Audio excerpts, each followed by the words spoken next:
กายทุกใจเลยสุขีอัตตานังปริหารันตุจงมีความสุขกายสุขใจรักษาตนให้พ้นจากทุกข์ภัยทั้งสิ้นเถิดท่านทั้งหลายที่ท่านได้ทุกข์ขอให้ท่านมีความสุขท่านทั้งหลายที่ท่านได้สุขขอให้สุขยิ่งขึ้นไปสัพเพสัตตาสัตว์ทั้งหลายที่เกิดเป็นชราพุชะที่เกิดเป็นอันทชะ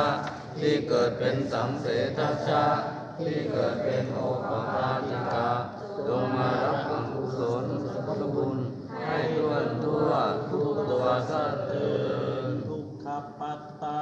จะนิทุกขาปยาปัตตาจะนิปยาโสกปัตตาจะนิโสกาหุตุสัพเพ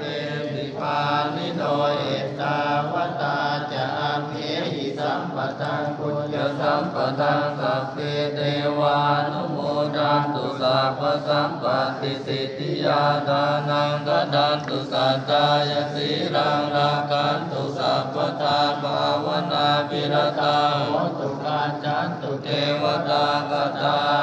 สัพเพพุทธาภรปัจจาปัจเจกานันตยังพลังอรหันตานันจะเตเจนราคังปันตามิสัพพะโส